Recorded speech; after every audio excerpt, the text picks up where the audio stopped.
નમસ્કાર, કેમ છો? જય શ્રી કૃષ્ણ મારા વહાલા વિદ્યાર્થી મિત્રો. મારું નામ છે જયેશ રાઠવા અને તમે જોઈ રહ્યા છો સાહેબ નચિકેત સ્ટડી. આપણે શીખી રહ્યા છીએ મિત્રો ધોરણ 9 વિષય ગણિત, અને જેમાં આપણે પ્રેક્ટિસ વર્કને ખતરનાક રીતે, જોરદાર રીતે કે ભાઈ તમામ વિદ્યાર્થીઓને ખબર પડી જાય ને એવી રીતે આપણે સોલ્યુશન કરાવી રહ્યા છીએ. જેમાં આપણે હવે આજનો લાસ્ટ વિડીયો છે. અરે ભાઈ, ચેપ્ટર નંબર 1નો લાસ્ટ વિડીયો છે. આપણે વિડીયો પૂરેપૂરા નાખવાના છે, આખું ચોપડું પૂરું કરવાના છે. આપણે ચિંતા જરાય કરશો નહીં, બરાબર છે. આપણું ચેપ્ટર નંબર 1 આજે પતવા જઈ રહ્યું છે ભાઈ, હે ને. આજે આપણે ચેપ્ટર નંબર 1 સંખ્યા પદ્ધતિને આપણે અલવિદા કહેવાનું છે, અને આવતીકાલથી આપણે બહુપદીઓની શરૂઆત કરવાની છે.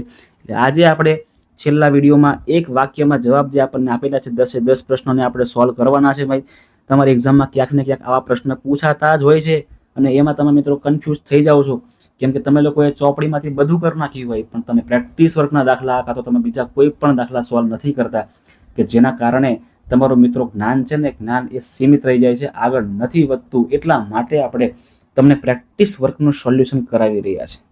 ક્લિયર છે? ચાલો જોઈએ આપણે એક વાક્યના જવાબ કેવા આપણને આપેલા છે. સૌથી પહેલા પ્રશ્ન આપણને આપે છે કે ભાઈ પાઈ એક કેવી સંખ્યા છે? પાઈ, બરાબર છે મિત્રો. તો મિત્રો પાઈ છે ને, પાઈની કોઈ કિંમત છે નહીં. પાઈની કિંમત બહુ લાંબી છે, અનંત અનાવૃત છે. એટલા માટે તમને પૂછે ને કે પાઈ એક કેવી સંખ્યા? તો મિત્રો પાઈ છે ને, પાઈ એ અસમય સંખ્યા છે. કેવી સંખ્યા છે? અસમય સંખ્યા. અથવા બીજો આન્સર શું આવશે એનો? અનંત અનાવૃત સંખ્યા છે. અનંત અનાવૃત સંખ્યા. યાદ રાખજો ભાઈ, પાઈ કેવી સંખ્યા છે? અસમય સંખ્યા છે, અથવા એને આપણે અનંત અનાવૃત સંખ્યા તરીકે ગણીશું. 22/7 કેવી સંખ્યા છે? સમય સંખ્યા છે કે અસમય સંખ્યા છે? ભાઈ 22/7 સમય સંખ્યાની વ્યાખ્યા જેને આવડતું એ બધું પૂરું કરી શકે કે ભાઈ 22 ને પી કહેવાય, 7 ને ક્યુ કહેવાય, અને 7 છે ને 0 નહીં, બરાબર છે. એટલે આને જે સંખ્યાને પી ના છેદમાં ક્યુ સ્વરૂપમાં કહી શકાય, અને જેનો છેદ 0 નથી એવી સંખ્યાને ભાઈ શું કહીએ છીએ આપણે? અસમય સંખ્યા નહીં, માફ કરો, સમય સંખ્યા કહેવાય. શું કહેવાય છે એને? સમય સંખ્યા કહેવામાં આવે છે. આગળ વધીએ છીએ. પૂર્ણ સંખ્યા હોય પરંતુ પ્રાકૃતિક સંખ્યા ન હોય તેવી સંખ્યા કઈ છે ભાઈ? 0 છે. કઈ છે? 0 એ સંખ્યા પૂર્ણ છે મિત્રો, પૂર્ણ છે પણ પ્રાકૃતિક નથી. કારણ કે પ્રાકૃતિકની શરૂઆત થાય છે ક્યાંથી? 1 થી શરૂઆત થાય છે. પ્રાકૃતિક સંખ્યાની શરૂઆત થાય છે ક્યાંથી? 1 નંબરથી શરૂઆત થાય છે. અને પૂર્ણની શરૂઆત થાય છે ક્યાંથી? તો કે 0 થી થાય છે. એટલે 0 આપણો અહીંયા જવાબ થાય છે. 0 અહીંયા આપણો જવાબ થાય છે. 3/3.5, 5 ની ઉપર 12, પી ના છેદમાં ક્યુ. જો તમને શોર્ટકટ આપવું હોય અહીંયા આપણને 3.5 ની 5 માં 12 આપેલું છે. કશું નહીં કરવાનું. જો અહીંયા સિમ્પલ 5 થી લખી દેવાના, એવા ને એવા, બરાબર છે. 5 ની ઉપર 12 છે એટલે શું કરી દેવાનું? 2 નવડા કરી દેવાના, બરાબર છે. ના માફ કરજો, 1 નવડો કરવાનો. 5 પર 12 છે એટલે 1 નવડો કરી દેવાનો. 2 સંખ્યા પર 12 તો 2 નવડા કરી દેવાના. 3 સંખ્યા પર 12 તો 3 નવડા કરી દેવાના. 35/9 આપણો અહીંયા જવાબ થાય છે. જરાય ચિંતા નહીં કરવાની. જો હજી તમને સોલ્વ કરાવડાવું, આપણને આપ્યું છે 4.7, 7 ની ઉપર 12 છે તો શું કહેવાય આને? 47/9. પિક્ચર પૂરું. તમને આપ્યું હોય 4.78, હાલો તો શું કરવાનું? 2 સંખ્યા પર 478 એવા ને એવા, નીચે 2 સંખ્યાની પર 12 છે એટલે 2 નવડા કરી દેવાના, હે ને? ક્લિયર થાય છે? બધાને ક્લિયર થતું હશે ભાઈ, આમાં કઈ અઘરું જ નહીં, બરાબર. એકદમ સિમ્પલ વસ્તુ આપણે કરીએ છીએ અહીંયા. ચાલો ભાઈ આગળ વધીએ છીએ. 0.27 છે ભાઈ. 0.27 ને પી છેદમાં ક્યુ સ્વરૂપમાં લખવાનું છે. તો કઈ નહીં, 27 એવા ને એવા, અને એના છેદમાં શું કરવાનું? તો કે એના છેદમાં 2 નવડા કરી દેવાના. અહીંયા જો ભાગ પડશે આના 9 તરી 27, અને અહીંયા 9 ગુણ્યા 11 નવા 99, એટલે 3/11 જવાબ બનશે. 3/11 જવાબ બનશે. અહીંયા આપણે એક જ મિનિટ મિત્રો, માફ કરજો, થોડું જોવું પડશે. અહીંયા જો આગળ સંખ્યા છે ને 3, ખાલી 5 પર જ 12 છે, 3 પર 12 નહીં. એ 35 3 ને બાદ કરજો, હે. ચલો 35 3 બાદ કરો, કેટલા આવે? 32/9 આવે. જે સંખ્યા પર 12 ન હોય ને એ સંખ્યાને માઇનસ કરવાની, બરાબર છે. અહીંયા પણ ભૂલ પડશે આપણી. 47 4 પર 12 નહીં તો 4 ને માઇનસ કરો, કેટલા આવશે? તો કે અહીંયા આવશે આપણા 43, બરાબર છે. 43/9. અહીંયા આમાંથી 4 માઇનસ કરવું પડશે. 4 માઇનસ કરો તો 474/99. ચાલો ભાઈ કમ્પ્લીટ છે. આગળ વધીએ છીએ. 1/7 નું દશાંશ સ્વરૂપ કેવું મળે છે આપણને જોઈ લઈએ છીએ.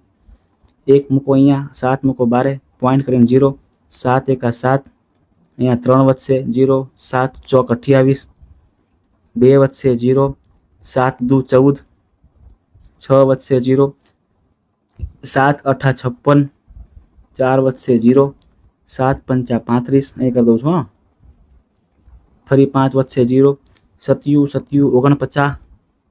તમે જો મિત્રો, તમે જો અહીંયા એક ફરી રિપીટ થાય છે. અહીંયા જેની શરૂઆત આપણે એકથી કરી હતી ને, એવો એક ફરી રિપીટ થાય છે.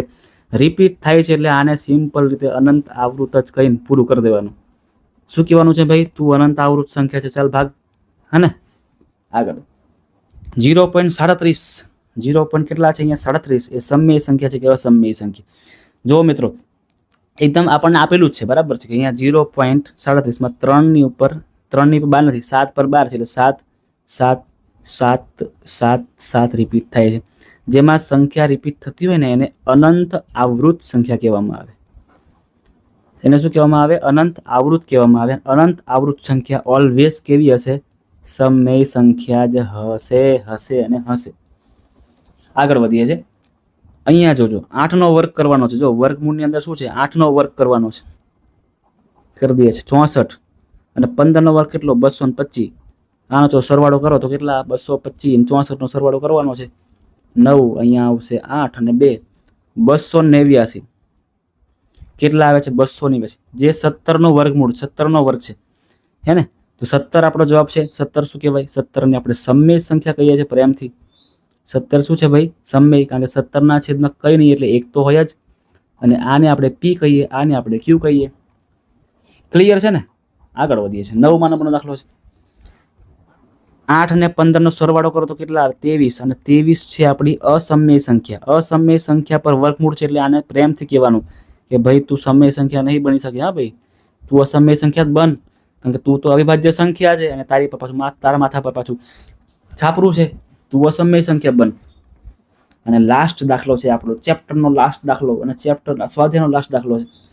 3.8 23 23 23 23. આ 23 રિપીટ થાય છે એવું કહે છે આપણને. 23 રિપીટ થાય છે. 23ની ઉપર પ્રેમથી 12 કરી દેવાનો. જે સંખ્યા રિપીટ થાય એના પર 12 કરી દેવાનો. એટલે આને આનું ટૂંકું સ્વરૂપ કહેવામાં આવે. ક્લિયર છે મિત્રો? તો અહીં આપણું જે સ્વાધ્યાય 1 છે એ પૂરું થાય છે. આપણું ચેપ્ટર નંબર 1 સંખ્યા પદ્ધતિ પણ મિત્રો મસ્ત મજાનો અહીંયા ખતમ થાય છે, પૂરું થાય છે. મજા આવી મિત્રો. મને આ બધા જ વિડીયો બનાવવાની ખૂબ જ મજા આવી, તમને શીખવવાની ખૂબ જ મજા આવી. જે સંતોષ મને થાય છે અત્યારે ને, એ હું તમને મિત્રો કહી શકતો જ નથી. કેટલી મજા આવે છે. આવી રીતે મિત્રો આપણે ચેપ્ટર નંબર 2 ને પણ ખતમ કરવાનું છે ભાઈ, હે ને? ચેપ્ટર 2 નહીં, આખું ચોપડું પૂરું કરવાનું છે આપણે. આખી પ્રેક્ટિસ વર્ક આપણે પૂરી કરવાની છે. એક દાખલા આપણે લઈ લેવાના છે જો તમને ખૂબ જ ઇઝીલી આપણે શીખવાડી દેવાના છે. ડન છે? ત્યાં સુધી મિત્રો તમારે વિડીયોને મસ્ત મજાનો એક લાઇક મારી દેવાનું છે. તમારા મિત્રો સુધી આ વિડીયોને અચૂકથી નાખી આપવાનો છે, શેર કરી આપવાનો છે, જેથી એ લોકો પણ વિડીયો જોવે, ભણી શકે, હે ને? અને જો તમે ચેનલ પર નવા છો અને આ વિડીયો પહેલી વાર જોઈ રહ્યા છો તો આ ચેનલને ભાઈ સબસ્ક્રાઈબ કરી નાખો. હજી ઘણા મિત્રો એવા છે કે જે વિડીયો જોવે જ છે, વિડીયો જોવાનું મન થાય છે અને શીખે પણ છે. ખબર નહીં કેમ સબસ્ક્રાઈબ નથી કરતા. તો ભાઈ ના કરો, તમારી મરજીની વાત છે, બરાબર છે? આપણે તમને સલાહ આપી શકીએ છીએ કે ભાઈ તમે સબસ્ક્રાઈબ કરશો, તમે બેલ આઇકન દબાવશો તો તમારે વિડીયો ગોતવો નહીં પડે. તમને વિડીયો ઓટોમેટિક મળી જશે તમારા મોબાઈલમાં આવીને. તમારે સર્ચ જ નહીં કરવું પડે. એટલા માટે તમને સલાહ આપતા હોઈએ છીએ કે ભાઈ સબસ્ક્રાઈબ કરો. ના કરવું હોય તો તમારી મરજીની વાત છે. મળીએ છીએ મિત્રો નેક્સ્ટ વિડીયોની અંદર, જેમાં ચેપ્ટર નંબર 2 બહુપદીઓની તમને સૌથી પહેલાં બેઝિક સમજાવીશ. ત્યાર પછી હું તમને ચેપ્ટર ચલાવીશ અને બધા સ્વાધ્યાય, બધા દાખલાઓ, બધા સૂત્રો તમને બધાને મોઢે કરાવી દેવા છે. મળ્યા છે મિત્રો નેક્સ્ટ વિડીયોમાં. ત્યાં સુધી મહેનત કરતા રહેજો અને ખૂબ જ મસ્ત મજાનું જે ગણિત છે ને એને ભણતા રહેજો.